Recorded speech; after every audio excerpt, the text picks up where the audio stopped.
신약 성경에서 예수님을 제외한 가장 독특한 인물을 꼽으라면 아마 이 세례 요한은 아마 절대 빠지지 않는 인물 중에 하나일 것 같습니다.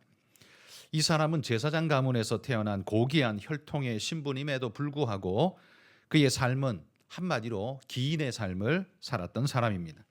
로열 패밀리답지 않게 광야에 거주하면서 낙타털옷을 입고 메뚜기와 속청을 음식 대신 먹으면서 아주 독특한 삶을 영위했던 인물, 그가 세례 요한입니다. 세례 요한이 이러한 삶을 추구했던 건 이유가 무엇 때문이었을까요? 그의 독특한 성격 때문에 사람들하고 어울리지 못하는 그런 모난 성격, 아주 튀는 성격이기 때문에 그랬을까요? 아니면 사람들에게 자신을 좀 과시하고 나 좀 봐봐 하는 어떤 한마디로 튀는 사람, 관종의 모습으로 그렇게 살았기 때문일까요? 그가 관종이라고 생각하는 사람은 아마 아무도 없을 겁니다. 만약 그가 관종이었다면 그런 식으로 죽지는 절대 않았을 테니까 말이죠. 누가복음 1장 80절에 보면 이렇게 말씀합니다. 같이 한번 읽어봅시다. 아이가 자라며 심령이 강하여지며 이스라엘에게 나타나는 날까지 빈들에 있으니라. 여기 이 아이는 세례 요한을 일컫죠. 그가 빈들을 택하여 간 이유가 딱히 나와 있지 않습니다만 두 가지 조건을 오늘 본문에 이야기를 하고 있습니다. 하나는 심령이 강하여지며 라는 것과 또 하나는 이스라엘에게 나타나는 날까지라는 조건, 두 가지가 지금 언급되고 있습니다. 여기 심령이 강하여졌다는 것은 의지와 뜻, 그러니까 결단을 아마 일컫는 그런 의미로 보입니다. 그러니까 그가 광야로 나간 건 특이한 존재라서가 아니라 뜻을 세우고 나갔다는 그런 말이겠죠. 그의 심령이 의지가 굳게 단단하게 서고 난 다음에 그는 그 결단과 함께 광야로 나아가기를 맘먹었다는 거죠. 또한 이스라엘에게 나타나는 날까지라는 시간적 제약을 보여주는데 이 시간적 제한을 보여주는 걸로 봐서는 그에게는 언제까지 내가 이렇게 하고 다음은 이렇게 하리라라는 자기 나름대로의 이 마스터 플랜이 있었던 것 같습니다. 인생에 계획이 있었다는 말이죠. 그러니까 세례 요한의 이 빈들행은 성격 탓이거나 기분 탓으로 간 것이 아니라 나름대로 세례 요한의 아주 특별한 자기 의지를 따라서 행한 결과였다라고 말할 수 있다는 거죠. 자, 그렇다면 왜 하필 살기도 힘들고 아무도 없는, 먹을 것도 재배할 수 없는 그 광야 빈들에서 자신의 인생을 허비하고자 했을까요? 왜 그런 의지, 뜻을 세웠을까요? 세례 요한의 등장은 오늘 본문 누가복음 3장에서 시작합니다. 3장은요, 세례 요한이 등장할 때에 유대 사회의 시대적 상황을 길게 설명합니다. 우리 누가복음 3장 1절과 2절 말씀 같이 한번 읽어봅시다. 디베료 황제가 통치한 지 15해 곧 갈릴리의 분봉왕으로 그 동생 빌립이 이두레와 드라고니 지방의 분봉왕으로 루사니아가 아빌레네의 분봉왕으로 안나스와 가야바가 대제사장으로 있을 때에 하나님의 말씀이 빈들에서 사가랴의 아들 요한에게 임한지라. 성경에 나오는 그 어떤 인물도 이렇게 장황하게 시대 설명을 하고 이런 배경을 깔고서 이야기 등장하는 사람은 없습니다. 보통 히스기야 시대에 이런 식으로 히스기야 몇 년에 이런 식으로 나오지 이렇게 장황하게 설명하며 등장하는, 그러니까 등장 자태가 굉장히 장황한 사람은 세례 요한이 아주 독보적이다라는 거죠. 그러면 왜 이렇게 역사적 배경을 시시콜콜이 설명하면서 이야기를 하고 있을까요? 그의 소개되는 시대적 배경을 나누어 보자면 네 가지로 나눌 수 있습니다. 디베료 황제 시절에 총독 본디오 빌라도가 유대를 통치할 그때에, 헤롯이 분봉왕으로서 갈릴리와 그 지역을 다스릴 그때에, 안나스와 가야바가 대제사장으로 있을 때에, 그때에 세례 요한이 나왔다, 이 소리잖아요. 여러분, 이때가 도대체 어떤 때일까요? 어떤 때일래 이렇게 장황하게 설명을 풀어내고 있는 걸까요? 한국 사람인 우리는요, 지금 이 말을 듣고 어떤 느낌이 오십니까? 아무 느낌도 없죠. 그죠? 아무 느낌이 없잖아요. 그냥 기네, 좀 기네. 그냥 그러지. 이거 뭐 아무 느낌이 없어요. 저 같으면요, 그냥 본디오 빌라도가 통치할 때에 이렇게 한마디만 하고 넘어가도 충분히 될 것 같은 이야기잖아요. 헤롯이 다스릴 때에 뭐 이렇게만 해도 충분히 될 것 같은데 왜 이렇게 구구절절히 길게 쓰고 있을까? 어떤 신학교 교수님이 이 이야기를 하면서 이런 말을 했어요. 우리가 볼 때에 이 구절이 아무 의미 없어 보이는 정말 무료하기 짝이 없는 구절 같은데, 이 글을 읽는 유대인들, 혹시나 지금 유대에서 고통받고 어려워하고 있는 그들이 이 글을 받아들고 읽을 때 그들에게는 이것이 어떻게 읽혀졌을까를 그분이 이야기를 했었습니다. 제가 그 이야기를 읽고 이 글을 쓰면서 야, 그렇겠구나라는 생각을 되게 했어요. 그러니까 우리가 볼 때 이 설명은 정말 쓸데없는 긴 설명이에요. 쓸데없는 긴 설명을 하고 있는 건데, 유대인들이 이 세례 요한의 등장에 이 배경 구절만 읽어도 그래, 요한이 필요해 라는 생각을 절로 할 수밖에 없는 그런 배경 설명이라는 이야기죠. 왜냐하면 거기 등장하는 사람들 몇몇이 다 하나같이 심정을 답답하게 만드는 사람들밖에 없기 때문입니다. 먼저 디베리오 황제, 역사에서는 티베리우스 황제라고 불리는 사람이죠. 로마의 1대 황제가 옥타비아누스가 1대 황제이고 그 뒤에 이어서 2대 왕으로 오른 사람이 이 티베리우스 황제입니다. 이 사람은 옥타비아누스의 양자였습니다. 양자로서 그가 왕위에 황제에 오를 때 그의 나이가 55세였습니다. 아주 늦은 나이에 왕위에 황제의 자리에 올랐지요. 로마의 역사가 타키투스나 유대의 역사가 요세푸스는 이 사람, 이 티베리우스를 좋은 황제가 아니었다라고 설명합니다. 좋은 사람이 아니었단 말이죠. 나름대로 유능하긴 했어요. 그러나 유대인들에게 좋은 사람은 아니었습니다.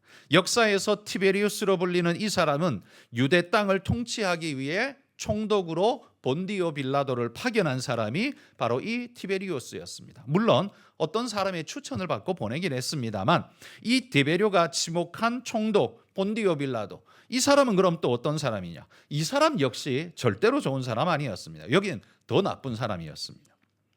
유대가 로마의 지배를 받다가 66년에 로마에 저항하는 유대 전쟁을 일으킵니다. 그것이 70년까지 4년 동안 3년이 넘도록 전쟁이 진행되고 70년에 이르렀을 때에 유대가 로마의 대군에 의해서 완전히 초토화되고 지도에서 사라지고 유대인들은 전부 다 뿔뿔이 흩어지는 그런 일을 경험하게 되는, 그러니까 역사에서 지워지게 되는 그 총매제가 된 사건이 66년에 일어났는데요.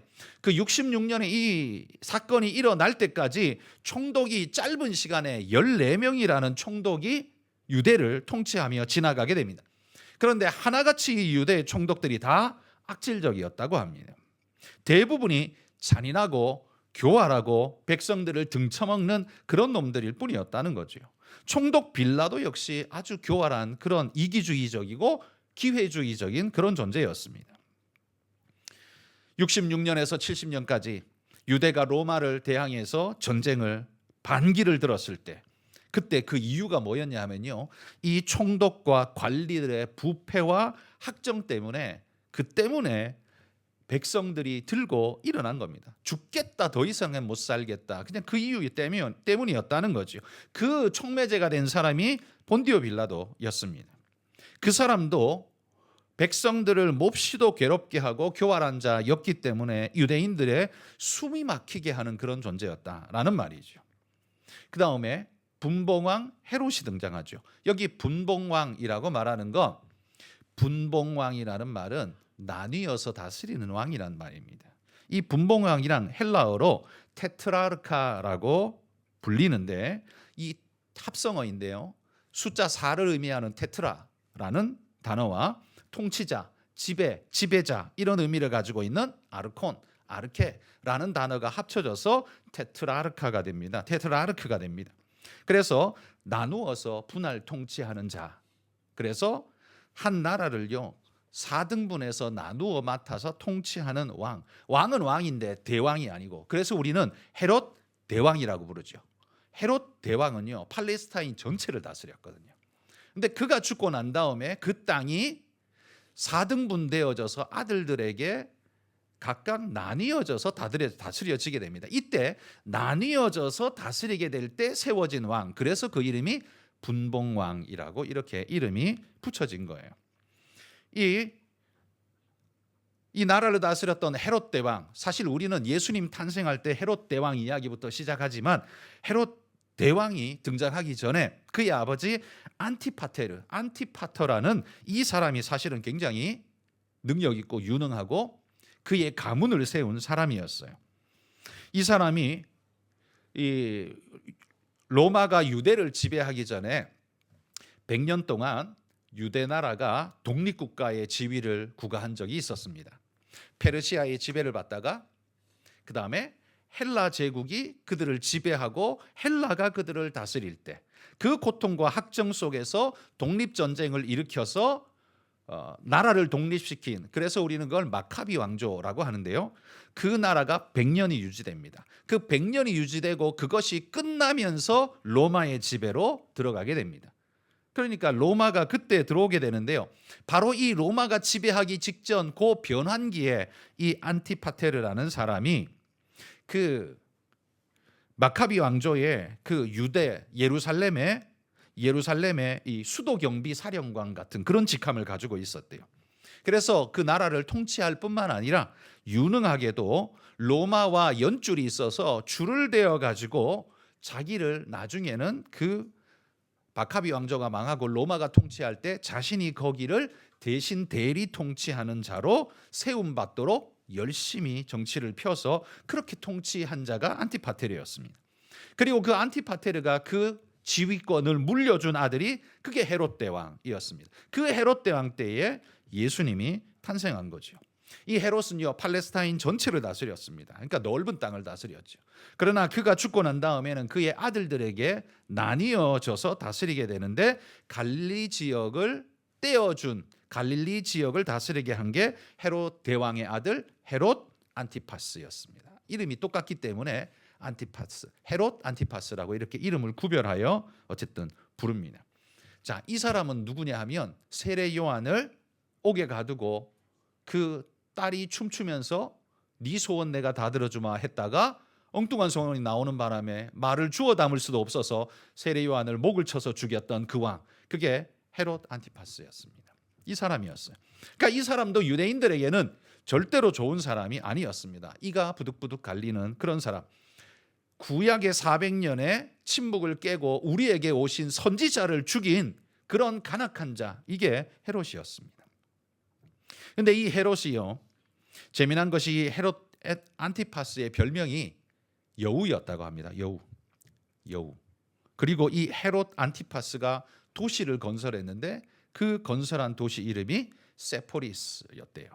이 세포리스는 뜻이 새라는 뜻인데 히브리 단어로는 치포르라는 단어, 이 새라는 단어인데 이게 헬라어로 읽혀질 때는 헬라어 발음으로는 세포리스였대요. 여우의 별명을 가진 자가 새의 도시를 지었어요. 제가 왜 이 말을 할까요? 예수님이 이런 말씀을 하셨습니다. 여우도 굴이 있고 공중에 새도 집이 있으되 인자는 머리 둘 곳이 없다. 그게 그냥 여우, 그냥 새가 아니라 헤롯을 지칭하는 이야기란 말이죠. 저 간악한 헤롯마저도 저렇게 멋진 궁궐에서 거처가 있고 그런데 인자는 머리 둘 곳조차 없다라고 비유적으로 그렇게 예수님이 이야기하셨다는 거죠. 자, 그런 존재가 헤롯이었어요. 예수님도 지적하는 사악한 자. 뿐만 아니라 이 시대의 더 상태가 안 좋았던 건 대제사장이었습니다. 여기 보면 안나스와 가야바가 대제사장으로 있을 때라고 말합니다. 여러분, 이 말 자체가 이미 불법적입니다. 안나스와 가야바가 대제사장으로 있을 때 이 말 자체가 불법적이에요. 왜 불법이냐면 대제사장은 종신직이기 때문에 반드시 죽어야만 교체가 됩니다. 그러니까 살아 있을 때는 교체가 안 되잖아요. 그러니까 증경 대제사장은 없어야 정상인 거예요. 살아 있으면 안 돼. 죽어야 정상이지.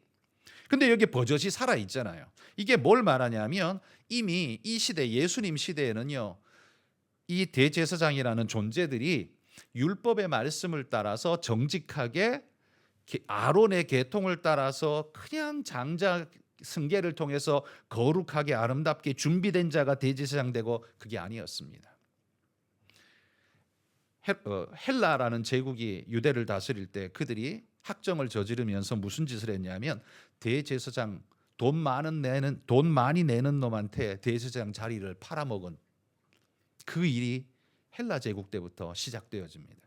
그게 로마 때까지 계속 이어져 가게 되는 거죠. 그러니까 지금 예수님 때의 대제사장은 이건 온전한 제사장이 아니에요. 가짜였습니다. 한마디로 말하면. 그러나 대제사장인 자리에 있기 때문에 무시할 수 없는 모든 예루살렘의 권한을 쥐고 있는 자, 그게 대제사장이었거든요. 그게 돈이 되니까 돈 주고 살아도 그 자리에 올라가겠죠. 그렇죠? 그때 예수님 때의 제사장이 안나스와 가야바였는데 이게 정통신앙을 제대로 가지고 있는 자라고 볼 수가 없고 돈 주고 그 자리를 차지한 자였어요. 그래서 예수님이 강도의 구려를 만든도다라고 분노하시면서 그 성전에 올라가서 그 일을 저지르셨죠. 자, 제가 지금 4명 이야기를 했어요. 성경이 이야기한 티베리우스 황제, 두 번째 본디오 빌라도, 세 번째 헤롯 안티파스 헤롯, 네 번째 대제사장 안나스와 가야바. 자, 4사람 다 좋은 사람이에요? 나쁜 사람이에요? 유대인들이 볼 땐 전부 숨막히는 사람들입니다. 그러니까 누가복음이 왜 이렇게 길게 이 시대의 통치자를 소개하고 있을까? 아까도 말했지만 우리가 읽을 때는 지루하게 왜 이렇게 길게 썼대? 이렇게 하고 넘어갈 이야기지만 유대인들이 그 시대 상황을 너무 잘 아는 유대인들이 읽을 때는 읽기만 해도 숨이 턱 막히는. 그래서 하나님, 이게 메시아가 와야 될 때가 아닙니까? 이런 때 안 오시면 언제 오십니까? 라는 생각이 절로 들게 만드는 때, 그때가 바로 지금 이 이야기, 이때라는 말이죠. 유대의 사정을 밝히 아는 사람들은 이 상황에 숨이 턱턱 막히고 누군가를 갈망하는 마음이 불일 듯 일어날 수밖에 없는 그 정보를 우리에게 주고 있다는 거죠. 여러분, 우리식으로 말하자면 이런 거죠. 이또 히로부미가 다스리던 때 느낌이 오시죠? 이또 히로부미가 다스리던 때 기분이 좋습니까? 숨이 잘 쉬어집니까? 아무 설명 안 해도 우리는 그걸 느끼잖아요. 지금 유대인들이 이 누가복음 3장 1절을 읽을 때 느끼는 이 느낌이 그런 느낌이라는 말이죠. 세례 요한의 시대적 배경은요, 외국 세력이 유대 사회를 억압하고 지배하고 있습니다. 잘 다스리는 것도 아니고 포갑적으로. 간악한 빌라도가 총독으로 와서 유대인들의 피를 빨아먹고 있습니다. 정통성도 없는 대제사장들이 대제사장임내 하면서 성전까지 팔아먹는 이런 간악한 짓을 지금 저지르고 있습니다. 생각만 해도 예루살렘에 들어가는 것 자체가 생각만 해도 어찌 보면 답답하고 끔찍한 일일 수 있습니다. 그렇다면 유대 사회는 어디가 숨 쉴 만한 곳이었을까요?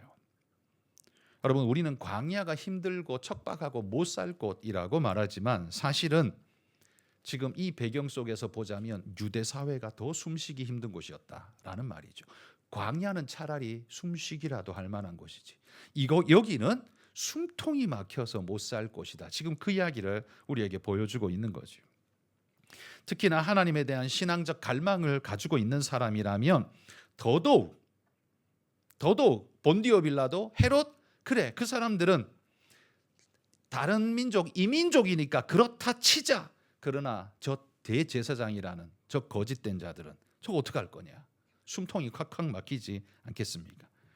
여러분, 우리 과거에 많이 불렀던, 우리나라의 우리 믿음의 선배들이 많이 불렀던 찬양, 낮에나 밤에나 눈물 머금고 내 주님 오시기만 고대합니다.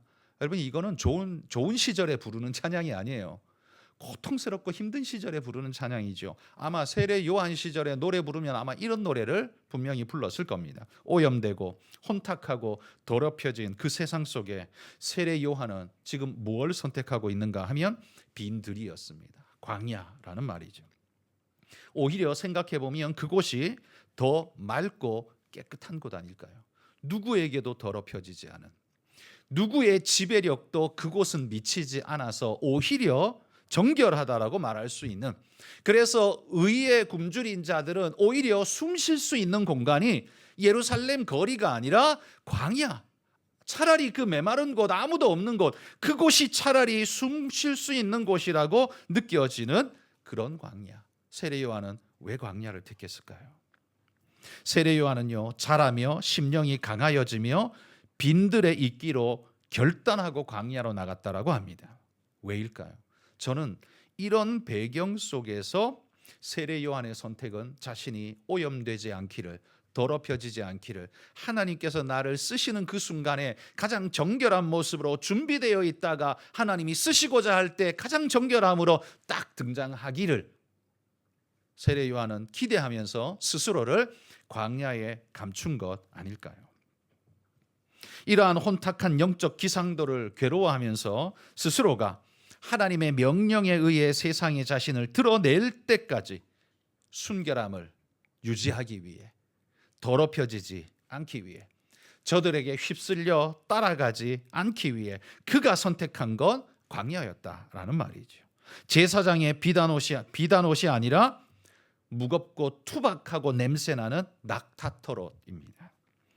부드러운 양고기가 아니라 메뚜기와 석청을 끼니로 때우면서 근근히 살아남고 있는 존재, 그게 세례 요한이라는 겁니다. 여러분, 그 세례 요한은 도대체 어떤 마음으로 이 광야를 택했을까요? 오직 하나님을 바라보면서 소망하는 그 마음, 그거 하나로 광야에 나가지 않았을까요?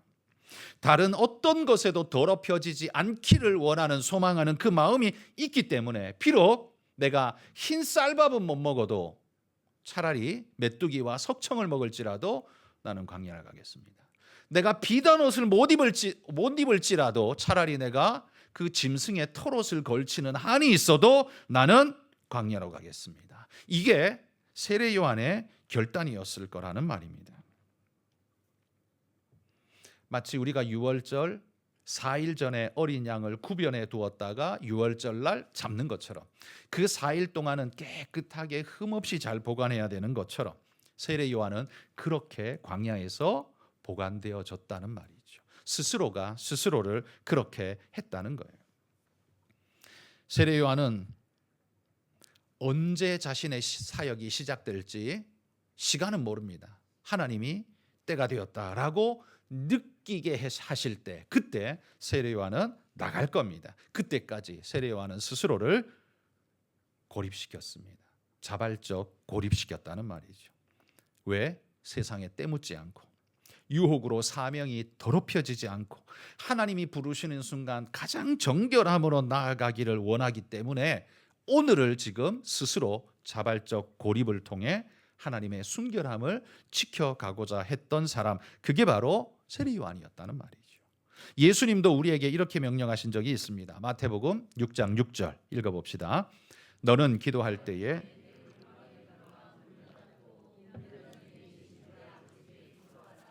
은밀한 중에 보시는 내 아버지께서 갚으시리라.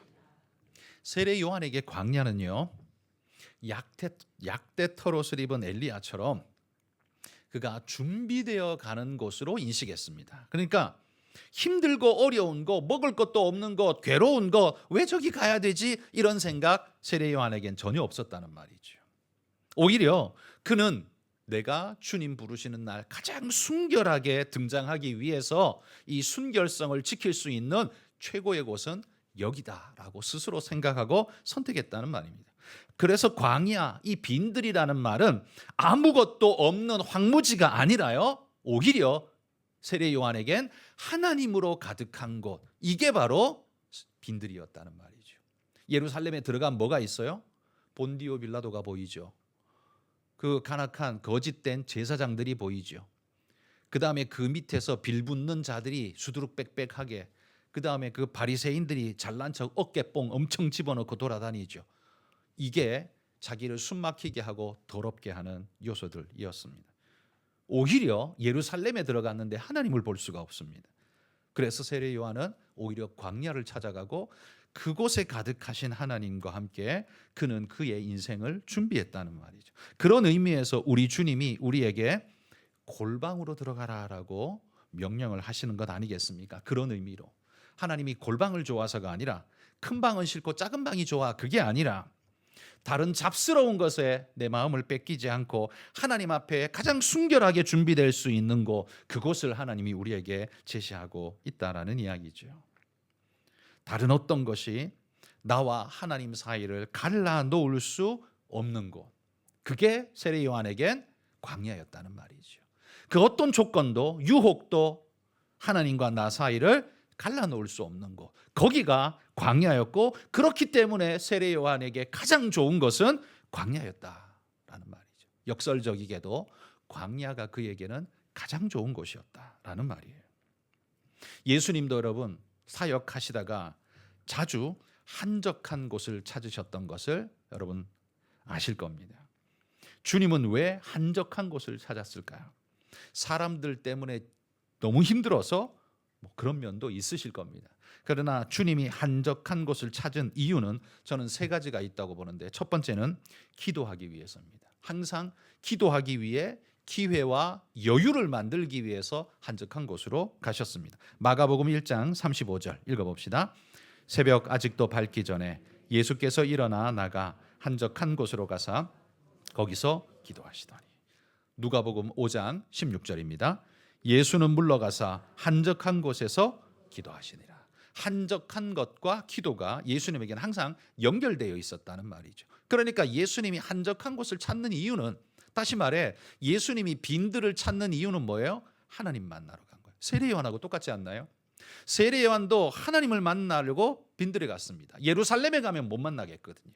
너무 잡스럽고 너무 더럽고 지저분하고 추하고 화려하고 잘난 것 투성이처럼 보이지만 사실은 하나님이 없는 곳, 거기가 예루살렘이었다는 말이죠. 그래서 예수님도 한적한 곳 빈들을 찾았고 세례 요한도 광야를 찾아 나아갔던 것 아니겠습니까?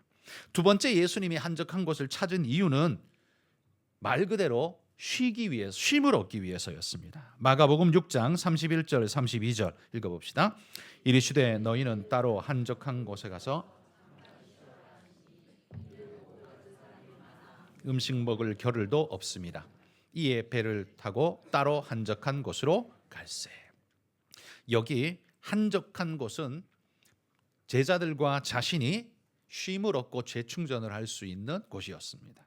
다음 사역을 위한 재충전이 반드시 필요하기 때문에 예수님은 한적한 곳을 그렇게 찾으셨습니다. 세 번째 한적한 곳의 목적은요, 분주함과 세속에서부터 회피하기 위해서 주님은 찾으셨습니다. 마가복음 1장 45절입니다. 그러나 그 사람이 나가서 이 일을 많이 전파하여 널리 퍼지게 하니 그러므로 예수께서 다시는 드러나게 동네에 들어가지 못하시고 오직 바깥 한적한 곳에 계셨으나 사방에서 사람들이 그에게로 나오더라. 자, 누가복음 4장 42절 또 읽어봅시다. 날이 밝음에 예수께서 나오사 한적한 곳에 가시니 무리가 찾다가 만나서 자기들에게서 떠나시지 못하게 만류하려 하며. 예수님이 한적한 곳에 간 세 번째 이유는 분주함과 세속을 피하기 위해서였습니다. 광야, 빈들이 필요했다는 말이죠. 여러분, 우리의 삶을 한번 돌아보면 우리는 지극히도 무엇을 찾고 있냐면 분주함과 화려함 속으로 뚫고 들어가기 위해서 하나님께 기도합니다. 뭘요? 들어가게 해달라고. 더 들어가게 해달라고. 더 들어가서 그 위에 올라서게 해달라고. 우리의 기도는 늘 그거였습니다. 그런데 거기에 목적이 뭡니까? 내가 잘나고 내가 잘되고 내가 잘 벌고 다 나쁜 건 아닙니다. 좋은 겁니다만, 그러나 거기에 계속 들어갈수록 무슨 일이 벌어집니까? 하나님이 자꾸 안 보이는 거죠. 왜? 예루살렘의 분주함 속에 예수님, 동방박사가 별을 잃어버린 것처럼 하나님을 우리도 잃어버리거든요. 그 분주함 속에서, 그 인간적 목적 속에서 하나님을 자꾸 잃어버리거든요. 그래서 우리는 예수님처럼 한적한 곳을 찾고 세례 요한처럼 광야를 찾아가야 됩니다. 그런데 우리는 하나님 앞에 기도할 때 우리의 기도의 거의 대부분은 내 인생의 화려함과 센터로 들어가도록, 높은 데 올라가도록, 화려하게 빛나도록 우리는 늘 그걸 기도하고 있어요. 그런데 그 기도도 하지 말라는 건 아닙니다. 기도하시되 중요한 거 빼먹었잖아요.